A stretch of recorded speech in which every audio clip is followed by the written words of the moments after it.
In today's video, I'm going to teach you how to use filters in Google Sheets, a handy way to organize and analyze your data effortlessly. This feature can drastically simplify how you view and interact with complex datasets, making it easier to focus on the information that truly matters to you. To begin, the first thing you'll want to do is create a filter.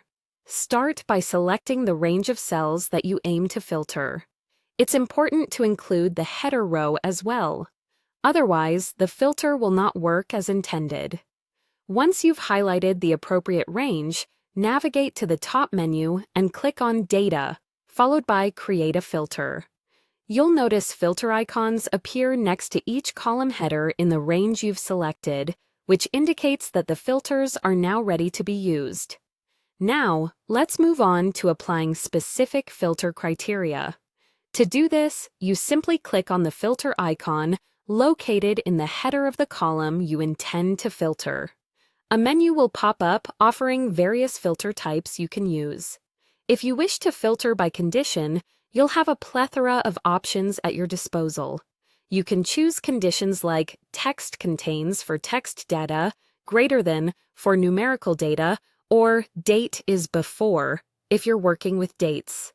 Once you've selected an option, you'll need to specify a value or even reference another cell to complete the condition. This can be particularly useful if you're continually updating your data and need the filter to apply dynamically. Alternatively, you might prefer to filter by specific values. In this case, the menu will display all the unique entries within the column. All you need to do is deselect the values you don't want to see.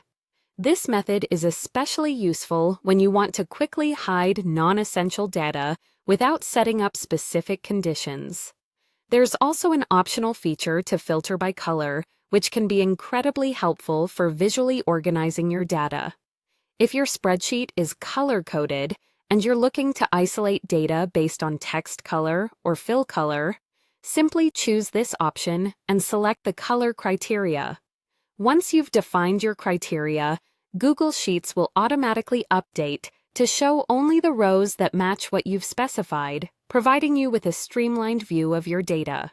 This allows you to zero in on the most relevant information, making analysis quicker and more efficient. Hopefully, you now feel more confident using filters in Google Sheets. Remember, using filters is not about permanently removing data. It's about refining your view to focus on what's important at the moment. Whether you're dealing with a large dataset or just want to clean up how your data is displayed, filters in Google Sheets can make your life a whole lot easier.